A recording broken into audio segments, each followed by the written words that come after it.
Okay, so thank you for joining us today. This is Black Hippie Lounge. I'm your host, Chanel. And today we have a guest. His name is Mike Kelly. He's the owner of Right Path Enterprises. So thank you, Mike, for joining us today. If you can tell listeners just a little bit about yourself and why you agreed to connect with the podcast. Yes, Chanel. Well, thank you again for having me. It's great to be with you. Yes, I'm Mike, and I am in Cincinnati, Ohio, originally from South Carolina, but I've been in Cincinnati a while. And what I do in Cincinnati is I'm a board director, for-profit and nonprofit boards, a number of them, and I'm also an executive coach. So I coach leaders around the country to help them be better leaders and also to improve the results of their organizations. In addition to that, I'm a certified financial planner. So I love helping people make smarter financial decisions so that they can achieve their purpose and the things that matter most to them in life. So that's what I do from a financial planning standpoint. But I do those through Right Path Enterprises, which is my executive coaching firm. And my wife also works in that firm as well. And I also do the financial planning through Kelly Financial Planning. So that's the other side of the business. Okay. And in addition to that, I also do some training as well, group training in organizations and also community type groups. Why did I say yes to being on your podcast? I listened to some of the episodes, and I will tell you, you are doing a wonderful job of giving people hope, letting people know that they can achieve goals that matter, certainly to them, but also they can support the larger world, because the world desperately needs leaders who believe in themselves, but also who have a heart for serving other people. And I love the work you're doing. You are really working to lift people up. And in my opinion, that aligns with my personal values as well. So that's why I said yes. And thanks again for the invite. Oh yeah, no problem. Thank you. Thank you for that. That's I like to hear that that I'm doing something helpful to other people. So you own the Right Path Enterprises company. Can you explain to listeners what your business offers? Yes. So Right Path Enterprises, as I said earlier, we offer executive coaching, life coaching. We also offer life planning to help people get clear on what matters most to them and then develop a plan to achieve that. And part of that is a faith walk. I was on a call with a friend of mine yesterday, and behind him on his wall, we were on Zoom, he had IF, and it was immense faith. So we certainly got to have faith as we take these steps, but sometimes we need support to help us along the way. And we provide that through Right Path Enterprises. We focus on helping people lead themselves well, improving performance and results. And if they have other people who report to them, we support them in getting results through others, helping them help others grow so that people can perform at a higher level and improve results of organizations or communities. And that's what we do there. And we do that. We've got some tremendous training tools, but we've also got a process that is used for executive coaching that is quite good. One I created myself based on my own journey, which we can certainly get into. And on the financial planning side, I'm a little bit unique in that I offer hourly, fee-only financial planning and advice and project-based. I don't sell any product. I don't receive commissions from brokerage houses or mutual fund companies. I charge my clients an hourly or project rate for my services. That allows me to be unbiased and objective and do what's in the best interest of my clients. So that's what we do. That's what I do. And I also do a lot of speaking. I enjoy speaking. I enjoy my story. And I also enjoy hearing the stories of others. Nice. Thank you. So what made you become involved with helping people grow their business? I noticed over the years, I was in corporate America for a number of years with Michelin and Macy's, but a lot of the work I did in the community, I was around a lot of business owners. And also in corporate America, I saw that there were a number of people who were, they're actually moonlighting. They were doing something on the side. And I found that a lot of times they were struggling. And the struggles often revolved around, how do I manage my time well so that I can get everything done?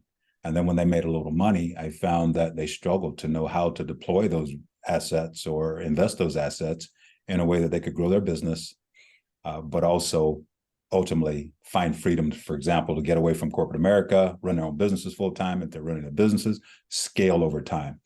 So I saw that opportunity, and then I had a business on the side as well, and it was a struggle for me. I experienced that. I actually almost worked myself to death, which is part of my story, Chanel.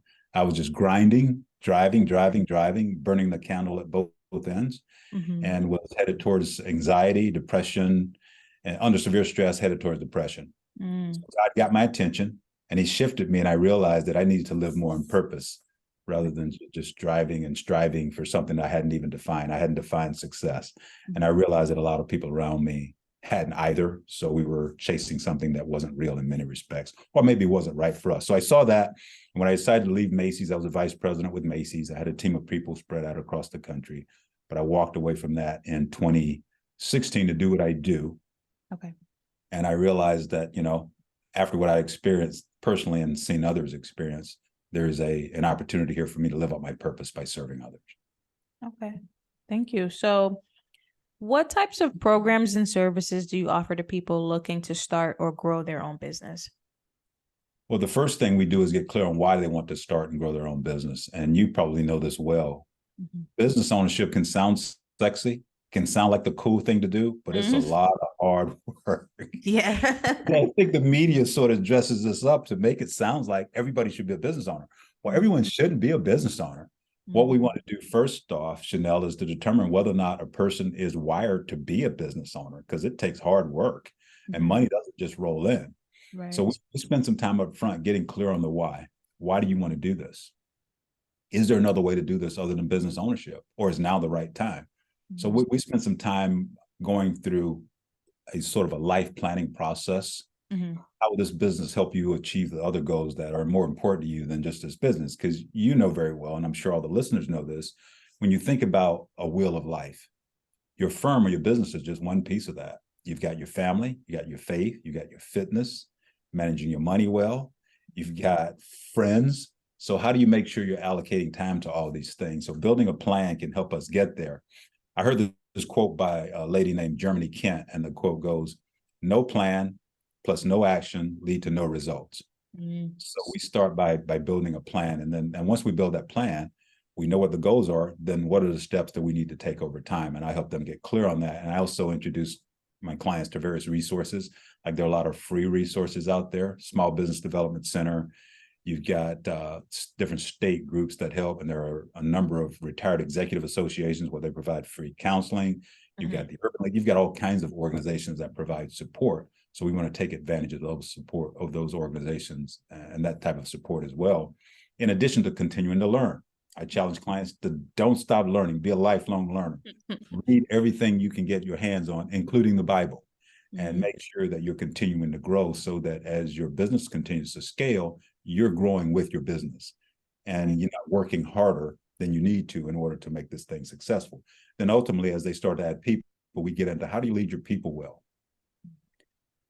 That's a big part of this as well. But then I'll go back and talk about structure. There are many ways to structure a business. Certainly a sole proprietorship. You can incorporate LLC or S Corp, that's a sort of thing. But we get into those types of conversations as well. So we're able to do more of a strategic approach to this.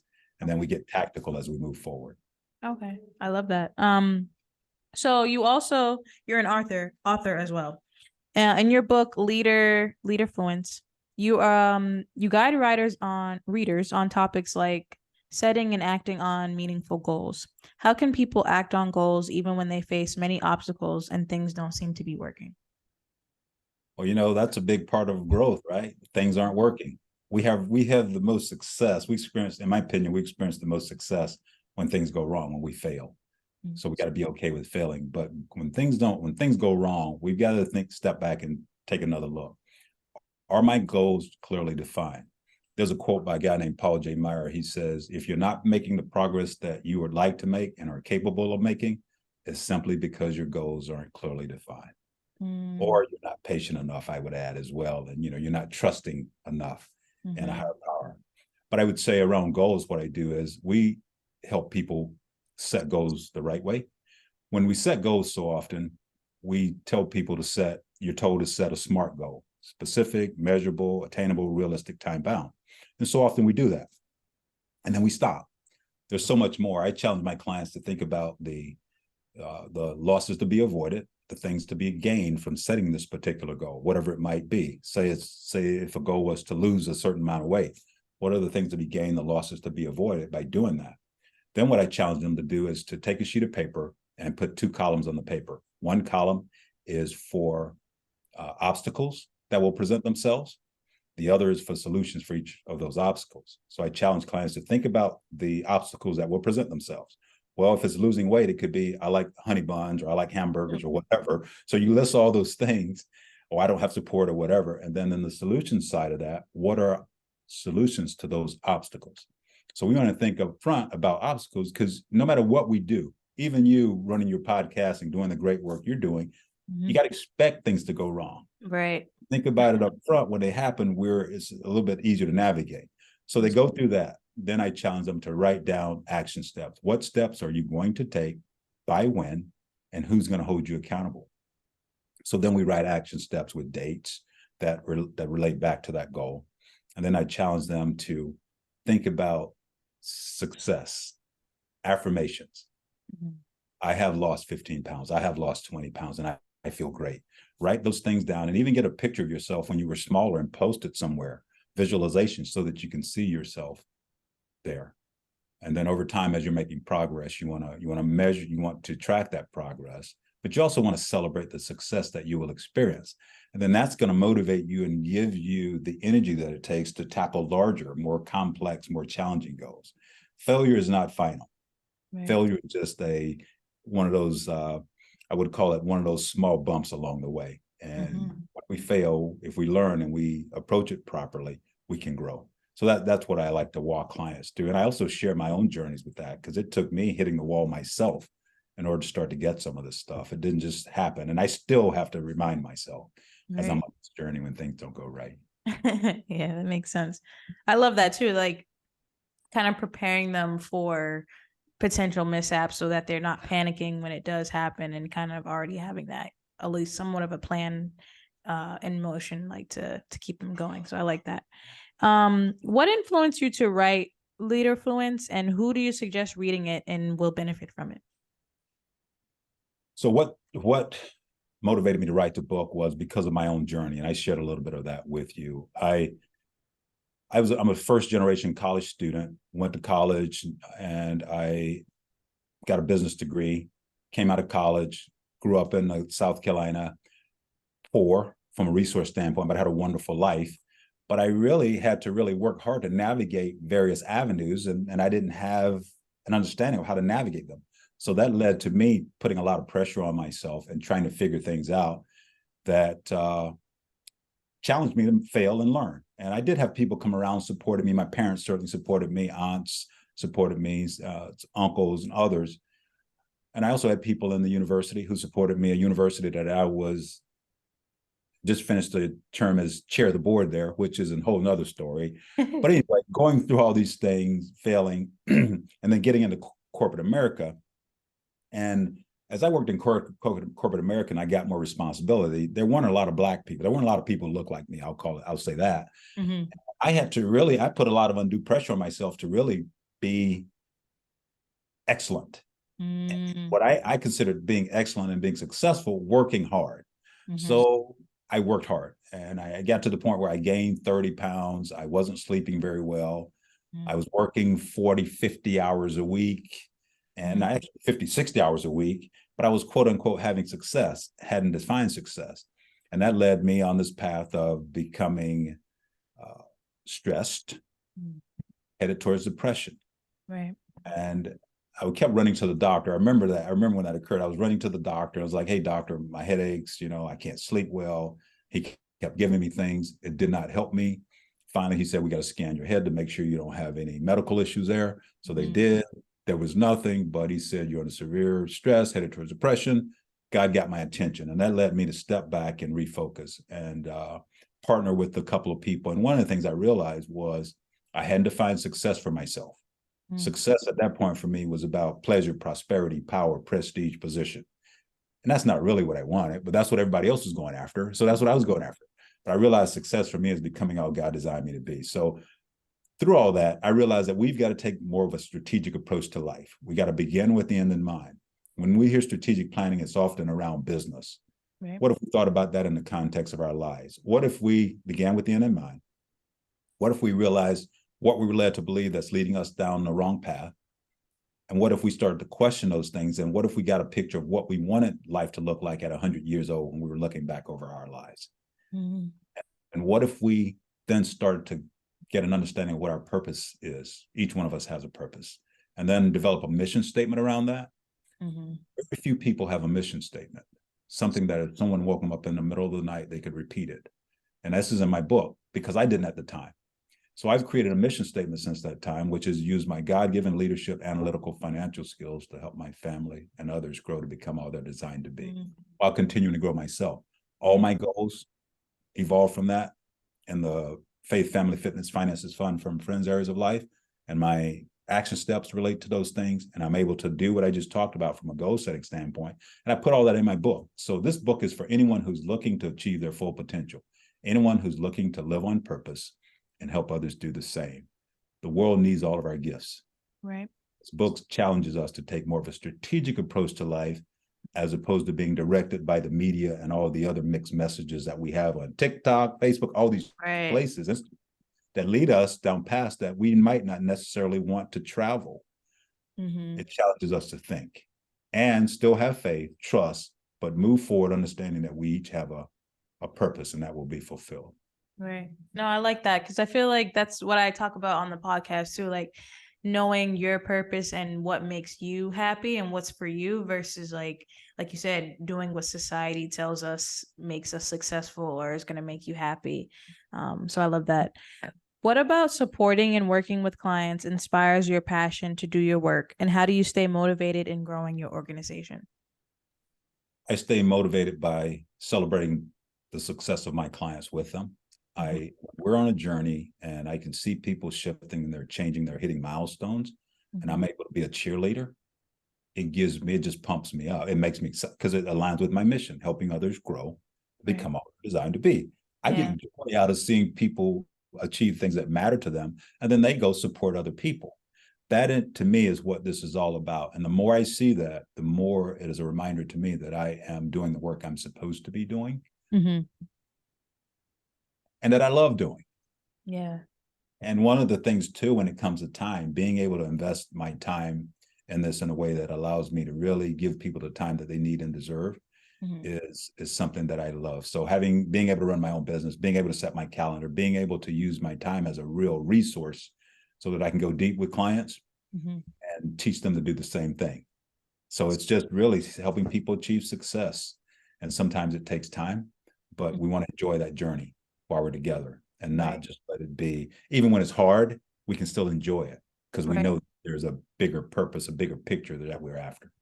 Right. No, I love that, especially like the idea of still enjoying it, because I feel like sometimes when you have a goal, you can kind of get so focused on completing it that you don't even enjoy the journey of getting there. So that's important. What advice can you give to a business owner looking to create a business plan that allows growth? Well, I would say do some work up front, again, on why you're in this business. Why do you want this business to grow? Because every business doesn't really need to grow. But why? Why do you want this? And what will it take to get there? So why do you want it? What will it take to get it? What will you do when you get it? Who's going to hold you accountable for getting it? But start to think through some of these things up front. And that's part of the planning process. And sometimes once you've built a plan, you want to go back and revisit that plan because things do change. And I would encourage people to hire a coach. One of the things that helped me in a huge way was hiring a coach and having someone walk with me on this journey and hold me accountable, because it's easy to sort of get in a corner and put your head down and figure a lot of things out yourself and then realize you've traveled down the wrong path. A coach can share his or her insight with you, maybe resources, tools, relationships that'll make things so much easier. The other thing I would say is that as you're thinking about scaling or doing something different with a business, find a group of people who can serve as maybe a mastermind. Challenge your thinking, share with them what's going on, and then they can maybe speak back into it and share things with you might not have thought about or you might not have known. I was with a young man this morning who is running a startup, and he is looking to scale his startup. He's at a seed round now, starting to get investors, but he's thinking about some of these things. We had a wonderful conversation. I invest in small businesses, so I've been exposed to some of these things, and I was able to ask him certain questions, and we just had it was a fun conversation. So we're going to get back together, and we're going to continue that conversation. But he reached out to me, and we spent a little time together. I know his parents, and I'm excited about what's possible for him if he stays on this path. He's humble, he wants to learn, but he's passionate about what he's doing, and he knows that he doesn't know it all. So I don't know if I answered your question, but I just think it's so important, Chanel, to learn from other people. And I listen to podcasts, you have one podcast that I listened to several times, and you were talking and you had music playing. You didn't have a guest. You were just sharing. And I thought it was beautiful. It was extremely well done. And I learned a lot from that. So we can learn from each other. Right. Where we are, how old we are, how young, whatever, that we can learn from each other. No, that's true. Thank you. And I like how you said about the part of the guy that you spoke to, like not knowing everything, because I feel like sometimes that's important too, to realize that we don't know everything and to be open to learning. That just expands you to be able to grow as a person, but also whatever it is that you're doing too, like your art and or your business or whatever it is that you're doing. I feel like if you are kind of closed-minded and think that you already know everything, then you've already kind of stifled yourself a little bit, because there's always room to grow and there's always going to be things to learn. So I think that was great too. What obstacles? Chanel, can I share one thing around that? Thank you for that. Listening, being able to listen to other people is a great way to get an education. Right. Listening, I heard this quote that goes, listening is a reward you get. Listening is a reward you get for a lifetime of listening when you would prefer to have been talking. So if we listen to people and we ask questions and we're students, we can learn so much. Right. That's part of my story. That's part of why I'm talking to you today, because I've learned from so many other people. I just wanted to throw that in. Listening. No, that's true. Thank you. Is so important. Yeah, no, for sure. So what obstacles did you face during your path of becoming a business owner yourself? And what resources did you use to help establish your business? And what resources can you suggest to listeners? Yeah. So some of the obstacles I faced was primarily, I had never run a business, so I didn't know what it meant to start a business. I had no idea. I just had this desire, this dream. I wanted to be a business owner. Yeah. One of the things I did was I devoured books. I'm a reader. I constantly read. I go to the library. I check out books on entrepreneurship, on starting a small business, on financial planning, on leadership. I read everything I could get my hands on. That was where I started. I would listen to podcasts. I would listen to interviews on YouTube. I would just, wherever I'd go to seminars. Then after I started to get a feel for, okay, I can do this, I went to the Small Business Development Center, spent a little time with them. I went to a group called SCORE, and it's a Society of Retired Business Executives or something like that. But they offer free resources and coaching. Got involved with them, started the process of building a business plan for my executive coaching firm and my financial planning firm. At the same time, started to build those. I started to join associations. I'm a member of the Garrett Planning Network for my Financial Planning Association. I'm a member of the Financial Planners Association, the National Association of Personal Financial Advisors. So I started to plug into groups on executive coaching side, executive coaching groups. I started to plug into them. And then I would talk to people who were already doing what I wanted to do. Right. And I'd ask them, how'd you get there? And a lot of people would share, and they would help me. They connect me with other people, with various resources. And then I would spend time with those people. But one of the things I did was every day I carved out time to learn something and to connect with people and to plan. So learn, study, read, listen to things, connect with someone over coffee or lunch. And I did this when I was working, when I was a leader at Macy's, VP at Macy's. Every day I had a lunch or breakfast on my schedule with someone who didn't work at the company. So I'd meet someone, network. And then the other thing I did was I would, in the community, I was around a lot of people as I volunteered with the Rotary Club and Chamber of Commerce and these other organizations who were business owners already. I would pick their brains. I built a plan and I just followed the plan. Right. I think there was a lot of faith involved in that too. That's because I failed and I questioned whether or not I could really do this. But then I started to have some success and I started to celebrate that success. I was thankful. I started to build on that. And one thing continues to lead to another because I'm not there yet. Right. No, that's true. And I feel like what you said, faith is definitely important in that, because even if you were to start a business and it goes off really well from the beginning, you still have to have faith that it's going to continue that way, right? And even have faith in yourself when you do hit obstacles, because I feel like that's almost unavoidable. You're going to have some type of obstacles that come your way. So yeah, I think that's definitely important. Thank you for sharing that. Can you share a closing message to listeners about any future projects and where they can find you? Yes, yes. Future projects. So for me, I'm thinking about writing another book, and this book will be focused more on life and money. Okay. So that is the next thing I'm doing. I'm doing a lot more speaking. So I'm out there certainly speaking. But as far as where they can find me, and also I'm starting a community class here locally on improving performance and results, getting a group together to take them through a 4-month process of improving their performance and their results, not just at work, but in life. So I'm doing more and more of that. Where they can find me, you can find me on most of the social media platforms. I'm on X, I'm on Facebook, I'm on LinkedIn. You can find me on my websites, Kelly Financial Planning or Right Path Enterprises, like Take the Right Path. And then there's a tab there for Leaderfluence, my book, where you can order my book. If you order it there, I can sign it and ship it to you directly. The book can be found on Amazon and a lot of other places where books are sold. Okay. But I am really glad that you had me on today, and I'm glad that you're doing the work you're doing, because you've got an audience that really needs you, and they need the people you bring on. And I think that when it comes to purpose and making a difference, you are doing that.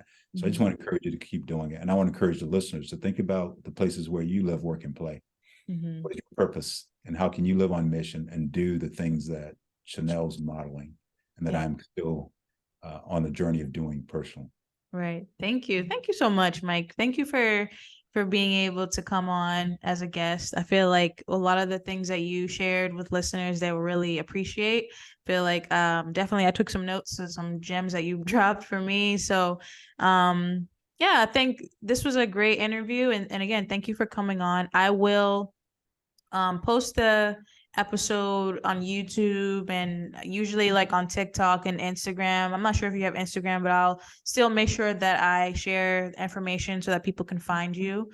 And I'm trying to think of I don't really have any other closing messages besides just, thank you for what you do. And I hope that you continue to do more work. I feel like, you have already done so many things, and just the things that you share today are very influential, and for people of all ages, really, but especially our generation, like just being able to have people like you to look up to that have kind of created this path for us to follow, or at least just show us that it is possible. I think that things like that just make it easy for people like me to keep going too. So thank you also for, being open with your journey and being willing to share. You're very welcome. You're very welcome. And thank you again for having me, and have a just a wonderful day, and keep doing the work. Thank you.